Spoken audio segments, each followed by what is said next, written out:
നമസ്കാരം. എൻ്റെ യൂട്യൂബ് ചാനലിലേക്ക് ഏവർക്കും സ്വാഗതം. കേരളത്തിലെ ജനസംഖ്യയിൽ ഏതാണ്ട് 15% നായന്മാരാണ്. കേരളത്തിലെ ഏറ്റവും പ്രബലമായിട്ടുള്ളതും ഏറ്റവും സോഷ്യൽ സ്റ്റാറ്റസ് ഉള്ളതുമായിട്ടുള്ള മതവിഭാഗവും സമുദായ വിഭാഗവും നായന്മാർ തന്നെയാണ്. ഈ 15% ജനസംഖ്യയുള്ള നായന്മാർക്ക് കേരളത്തിലെ സർക്കാർ ജീവനക്കാർ ഏതാണ്ട് 20% നായർ വിഭാഗത്തിൽപ്പെട്ടവരാണ്. അതവർക്ക് സംവരണം കൊണ്ടൊന്നും ലഭിച്ചിട്ടുള്ളതല്ല. അവരുടെ പ്യുവർ മെറിറ്റ്, അവരുടെ മേന്മ കൊണ്ട് തന്നെ ലഭിച്ചിട്ടുള്ളതാണ്. നമ്മുടെ കേരളത്തിലെ പഴയ രാജാക്കന്മാർ മിക്കവരും എല്ലാവരും നായന്മാരായിരുന്നു. പണ്ട് തിരുവിതാംകൂർ പട്ടാളത്തിന് തന്നെ ഇതിൻ്റെ പേര് തന്നെ നായർ പട്ടാളം എന്നായിരുന്നു. ക്ഷത്രിയ ധർമ്മം പുലർത്തുന്നവരാണ് നായന്മാർ. കേരളത്തിലെ സാമൂഹ്യ സാംസ്കാരിക മണ്ഡലങ്ങളിൽ കഴിഞ്ഞ് സ്വാതന്ത്ര്യത്തിന് ശേഷം എല്ലാ മണ്ഡലങ്ങളിലും എല്ലാ മേഖലകളിലും തിളങ്ങി നിൽക്കുന്ന അനേകം നായർ ആൾക്കാരുണ്ടായിരുന്നു. ഇപ്പോഴാണെങ്കിലും നമ്മുടെ പൊതുമണ്ഡലത്തിൽ നമ്മുടെ ഉയർന്ന തസ്തികകളിൽ ഡോക്ടേഴ്സായിട്ടും എൻജിനീയേഴ്സായിട്ടും അഡ്വക്കേറ്റ്സായിട്ടും ശാസ്ത്രജ്ഞന്മാരായിട്ടും യൂണിവേഴ്സിറ്റി പ്രൊഫസേഴ്സായിട്ടും കോളേജ് പ്രൊഫസേഴ്സായിട്ടും ഒക്കെ വിളങ്ങി നിൽക്കുന്ന അനേകം 20% കൂടിയ വിഭാഗം നായർ വിഭാഗത്തിൽപ്പെട്ടവരാണ്. നമ്മുടെ ഏത് മേഖലയെ എടുത്തു നോക്കിയാലും കഴിഞ്ഞ 10, 60, 70 വർഷത്തിലെ ചരിത്രം എടുത്തു നോക്കിയാൽ ഇന്ത്യയിൽ തന്നെ തിളങ്ങി നിൽക്കുന്ന നായർ വിഭാഗത്തിൽപ്പെട്ട അനേകം പ്രശസ്തരായിട്ടുള്ള ആൾക്കാരുണ്ട്. നമ്മുടെ മുഖ്യമന്ത്രിമാരെ എടുത്തു നോക്കുക.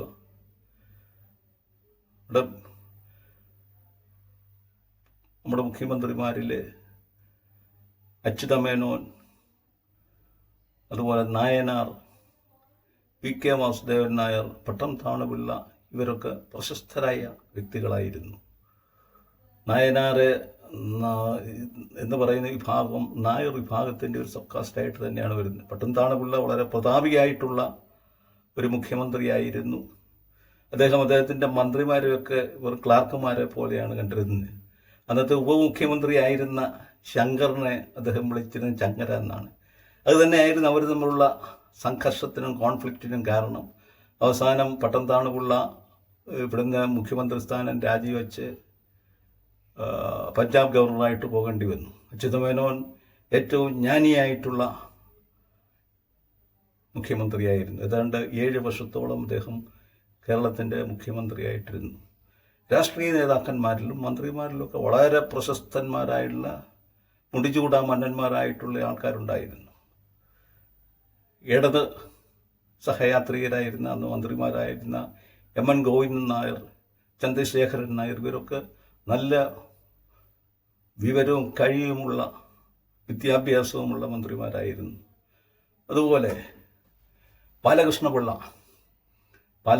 നായന്മാരുടെ മാടമ്പി സ്വഭാവത്തിൻ്റെ പ്രതിരൂപമായിരുന്നു. കേരളത്തിലെ ഏറ്റവും മികച്ച രാഷ്ട്രീയ പ്രാസംഗികനായിരുന്നു ബാലകൃഷ്ണപിള്ള നല്ലൊരു അഡ്മിനിസ്ട്രേറ്ററുമായിരുന്നു. അങ്ങനെ കേരളത്തിലെ ഭരണതലത്തിൽ മുന്നോട്ട് വന്ന ലീഡേഴ്സായിട്ട് വന്നവരിലൊരു 10-25% നല്ല കഴിവുള്ള നായർ വിഭാഗത്തിൽപ്പെട്ടവരായിരുന്നു. പിന്നെ കേന്ദ്ര സെക്രട്ടറിമാർ, IAS ഒക്കെ കഴിഞ്ഞ കേന്ദ്ര സെക്രട്ടറിമാരായിട്ട് വന്ന മലയാളികളിലും ഭൂരിഭാഗവും നായന്മാരായിരുന്നു. അതിൽ വളരെ പ്രശസ്തരായിട്ടുള്ള നായന്മാരുണ്ട്.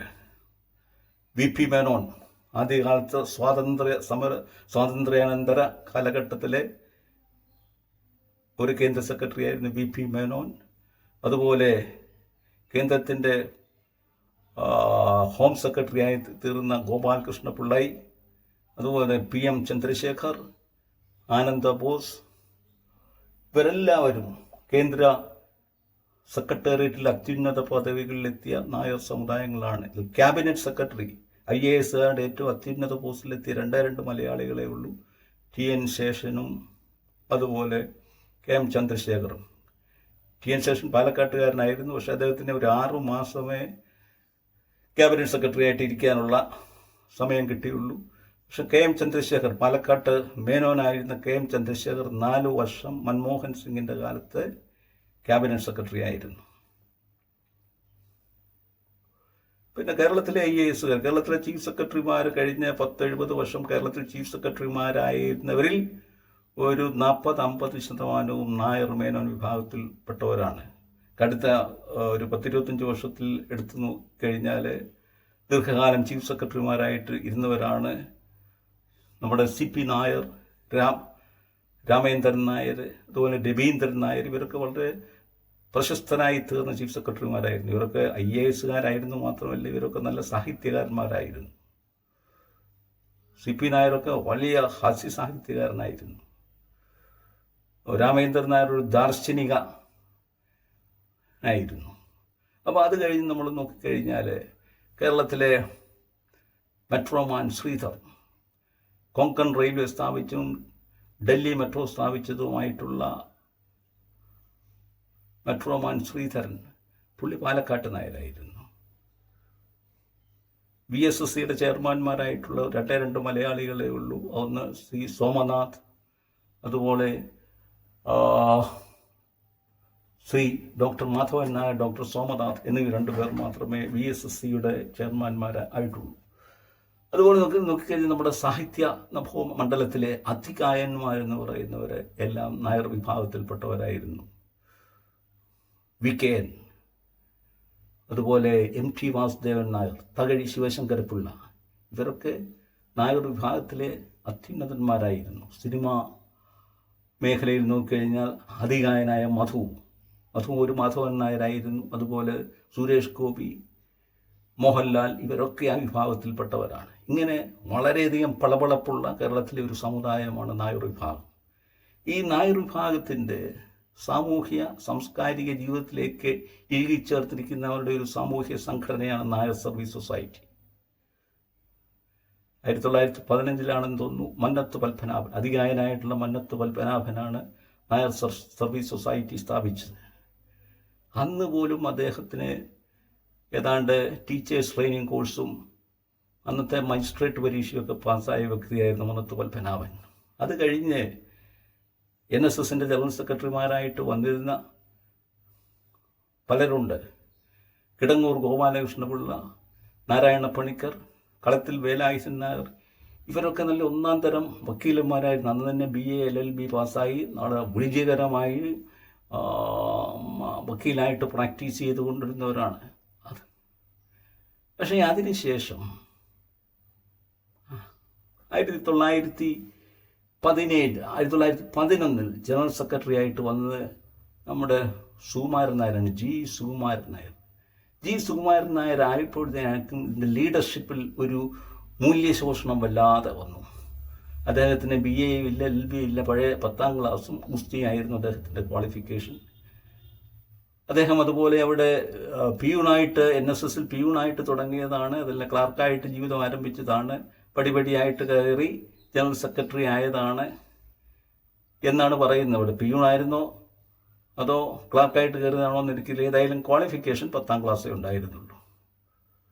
ഇതെങ്ങനെ ഇങ്ങനെയൊരു ഇത്രയും മഹാരഥന്മാരായിട്ടുള്ള ജനറൽ സെക്രട്ടറിമാർക്ക് ശേഷം ഇങ്ങനെ ഒരാൾ ജനറൽ സെക്രട്ടറി ആയത് എങ്ങനെയാണെന്ന് നായന്മാർക്ക് എന്തോ അമളി പറ്റിയതാണോ എന്ന് പോലും സംശയമുണ്ട്.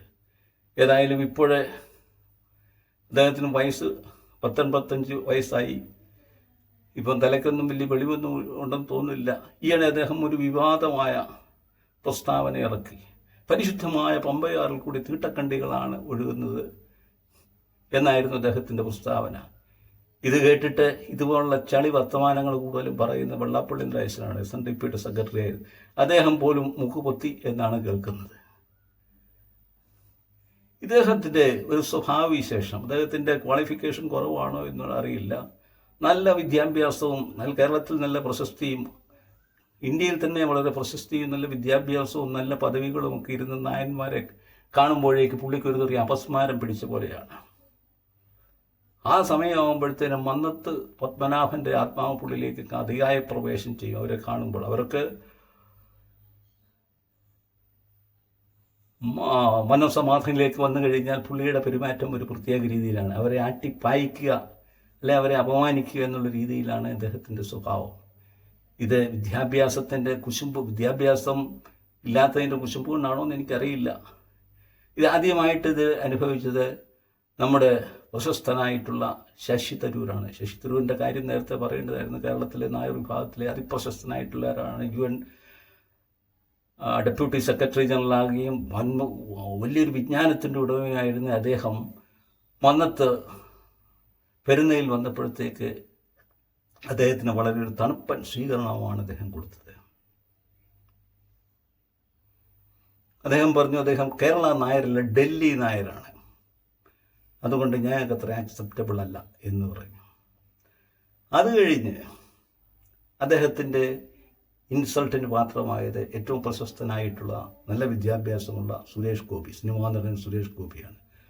സുരേഷ് ഗോപി എവിടെ എത്തിയപ്പോൾ സത്യം പറഞ്ഞാൽ ഇങ്ങനെ ജവളി പൊക്കി കാണിക്കുന്ന രീതിയിലാണ് കാണിച്ചത്. ശരിക്കും സുരേഷ് ഗോപിയെ അപമാനിച്ചു. അടുത്ത കാലത്ത് വീണ്ടും നമ്മുടെ കേരളത്തിലെ IASകാരിൽ റിട്ടയർ ചെയ്ത IASകാരിൽ ഒരു മിന്നുന്ന താരം, കേരളത്തിൽ അനേകം വികസന പ്രവർത്തനങ്ങൾക്ക് നേതൃത്വം നൽകിയിട്ടുള്ള വ്യക്തി, കേന്ദ്ര സെക്രട്ടറി ആയിരുന്ന വ്യക്തി, അവസാനം ബംഗാൾ ഗവർണറായിത്തീർന്ന വ്യക്തി ആനന്ദബോസ്. ഞങ്ങളുടെ കോട്ടയം മാന്നാനംകാരൻ ആനന്ദബോസ് വന്നപ്പോഴും ആനന്ദബോസിന് വലിയ തണുപ്പൻ രീതിയിലാണ് പുള്ളി അങ്ങേരോട് പ്രതികരിച്ചത്. ഇതെന്താണ് ഇത്രയും ക്രെഡൻഷ്യൽസ് ഉള്ള നായർ വ്യക്തികൾ വന്നു കഴിയുമ്പോൾ ഇവനൊക്കെ ആരെ എന്നുള്ളൊരു മനോഭാവമാണ് നമ്മുടെ കൊച്ചേട്ടനുള്ളത്. അത് കൊച്ചേട്ടൻ്റെ പ്രായത്തിൻ്റെ വൈകല്യമാണോ അദ്ദേഹത്തിലുള്ള കോംപ്ലക്സ് ആണോ എന്നൊന്നും അറിയില്ല. ഇപ്പോഴ് അദ്ദേഹത്തിന് കൂടുതൽ ഭ്രാന്ത് പ്രതിപക്ഷ നേതാവ് VD സതീശനോടാണ്. VD സതീശൻ ആള് നല്ല നായരല്ല, വെറും പെട്ട നായരാണ് എന്നുള്ളതാണ് അദ്ദേഹത്തിൻ്റെ ഒരു ആരോപണം. VD സതീശൻ മുഖ്യമന്ത്രിയാകുകയാണെങ്കിൽ ഞാൻ UDFനെ പിന്താങ്ങത്തില്ല. VD സതീശൻ നല്ല നായരല്ല, പടനായർ രമേശനാണ്, രമേശ് ചെന്നിത്തലയാണ്. അദ്ദേഹത്തിനാണ് ചരിത്രമുള്ളത്, അദ്ദേഹത്തിനാണ് പാരമ്പര്യമുള്ളത് എന്നൊക്കെയാണ് ഇങ്ങനെ ഇപ്പോൾ പിച്ചും പേയി പറയുന്നത്. ഏതായാലും കേരളത്തിലെ യുവജനങ്ങൾക്കും വിദ്യാഭ്യാസമുള്ളവർക്കും ഒക്കെ രമേശിനെയും അറിയാം, സതീശനെയും അറിയാം. ആരാണ് അതിൽ മിടുക്കൻ നായർ എന്നുള്ളത് കേരളത്തിലെ എല്ലാവർക്കും അറിയാം. കേരളത്തിലെ ക്രിസ്ത്യാനികളും മുസ്ലിങ്ങളും ഒക്കെ യുനാനിമസ് ആയിട്ട് അവരുടെ ആരെ മുഖ്യമന്ത്രി സ്ഥാനത്തേക്ക് മുന്നോട്ട് കാണിക്കുന്നില്ല. അവർ രമേശിനെയാണ് ഇപ്പം മുന്നോട്ട് കാണിക്കുന്നത്. അപ്പോഴാണ് ഈ സുകുമാരൻ നായർ അവിടെ ഇടംകോലിടുന്നത്. അപ്പം നായർക്ക് നായർ പാര എന്നൊരു രീതിയിലാണ് വന്നിരിക്കുന്നത്. പക്ഷെ ഇത് കേൾക്കുമ്പോഴത്തേന് ചേർത്തല മറ്റൊരു മൂപ്പിലാൻ, അത് ഇച്ചിരി പ്രായം കൂടി മൂപ്പിലാനാണ്. പുള്ളി അവിടെ ഇരുന്ന് പുള്ളിക്കും വലിയ സന്തോഷം. VD സതീശന് ഭ്രാന്താണ്, VD സതീശൻ കൊള്ളത്തില്ല, കോൺഗ്രസ് വരുന്നതിൽ നിന്നുള്ളത് പിണറായി തന്നെ വരുന്നതാണ് പുള്ളിക്ക്. പക്ഷേ അതിൻ്റേതായ വേറെ ലക്ഷ്യങ്ങളുണ്ട്. പുള്ളിയുടെ കേസുകളും ഒക്കെ മൈക്രോ ഫിനാൻസ് കേസുകളിൽ നിന്നൊക്കെ പുള്ളിയെ രക്ഷപ്പെടുത്തുന്നത് പിണറായി വിജയനാണ്. അതുകൊണ്ട് പുള്ളി ന്യായമായിട്ടും പിണറായി വിജയനെ സപ്പോർട്ട് ചെയ്യുന്നു, LDFനെ സപ്പോർട്ട് ചെയ്യുന്നു. അപ്പം പുള്ളിക്ക് പുള്ളിയതായിട്ടുള്ള അജണ്ട ഉണ്ട്. അപ്പോൾ ഇവിടെ നിന്ന് ചങ്ങനാശ്ശേരി നിന്ന് സതീശനെതിരെ പുള്ളി ചില ചവിട്ട് നാടകങ്ങളൊക്കെ കാണിക്കും സുകുമാരൻ നായർ. ഇത് കണ്ട് വളരെ സന്തോഷമായിട്ടിരിക്കുകയാണ് വെള്ളാപ്പള്ളി. അപ്പോൾ ഇവർ തമ്മിലൊരു ഐക്യമായി. എന്തൈക്യം? സതീശനെ തകർക്കാൻ സതീശനെ തകർക്കുന്നതിന് വേണ്ടി UDFനെ തകർക്കുക, അതിനുവേണ്ടി നമുക്കൊരു നായർ ഈഴവ ഐക്യമാകാം. ഇവർ രഹസ്യമായിട്ട് ഇതങ്ങ് തീരുമാനിച്ചു. അതിനുള്ള ചെണ്ടകളൊക്കെ കൊട്ടി. പക്ഷെ അപ്പോഴത്തേക്കും നായന്മാരിൽ ഞാൻ പറഞ്ഞില്ലേ, അവരെല്ലാം വിവരമുള്ളവരും ബുദ്ധിയുള്ളവരും ഒക്കെയാണ്. അവർക്ക് കാര്യം മനസ്സിലായി. ഈ കിളവന്മാരുടെ മുതുകൂത്താണ്, പ്രത്യേകിച്ച് ഞങ്ങളുടെ കൊച്ചേട്ടൻ്റെ മുതുകൂത്താണിത്. അതുകൊണ്ട് ഡയറക്ടർ ബോർഡും അവിടുത്തെ പ്രഗത്ഭന്മാരായ നായന്മാരെയും കൂടി കാരണവരെ അങ്ങ് ഒതുക്കി. ഏതായാലും 2 ദിവസം കഴിഞ്ഞ് കാരണവർ പറഞ്ഞു, ഞങ്ങളെ ഈ നായർ ഈഴവ ഐക്യം ഇല്ല, അത് ഞങ്ങൾ പൽപ്പാലം പിൻവാങ്ങിയിരിക്കുകയാണ് എന്ന് പറഞ്ഞു. ഏതായാലും കേരളത്തിലെ നായന്മാരെ, ഞാനൊരു ക്രിസ്ത്യാനി ഇങ്ങനെ നായന്മാരെ ചീത്ത വിളിക്കുന്നതായിട്ട് കരുതരുത്. നിങ്ങളോട് ഏറ്റവും അപ്രീസിയേഷനുള്ള ഒരു വ്യക്തിയാണ്. ഏതായാലും ഈ കാലഘട്ടത്തിൽ സ്വാതന്ത്ര്യം കിട്ടി 10, 70, 75 വർഷം കഴിഞ്ഞപ്പോൾ നിങ്ങൾ എന്തൊക്കെ പറഞ്ഞാലും ഈ സുകുമാരൻ കൊച്ചേട്ടനെക്കാട്ടിലും വിദ്യാഭ്യാസവും വിവരവും പ്രായം കുറവും സംസ്കാരവുമുള്ള ഒരു നായർ നിങ്ങളുടെ NSSൻ്റെ സെക്രട്ടറി ആയിട്ട് നിങ്ങൾക്ക് അർഹതയുണ്ട് എന്നെനിക്ക് തീർച്ചയായും തോന്നുന്നു. അപ്പം മറ്റേ പ്രാഞ്ചിയാട്ടൻ സിനിമയിൽ ഇന്നസെൻ്റ് പറയുന്ന പോലെ നിങ്ങൾ നായന്മാരെ ഒരു ക്രിസ്ത്യാനി കുറ്റം പറഞ്ഞായിട്ട് നിങ്ങൾ എടുക്കരുത്. നിങ്ങളുള്ള അപ്രീസിയേഷൻ കൊണ്ടാണ് ഇത് പറയുന്നത്. നിങ്ങൾക്ക് ഇതിനെക്കാട്ടിലും നല്ല മെറിറ്റുള്ള ഒരു ജനറൽ സെക്രട്ടറി ഉണ്ടാകട്ടെ എന്ന് ഞാൻ ആശംസിക്കുന്നു.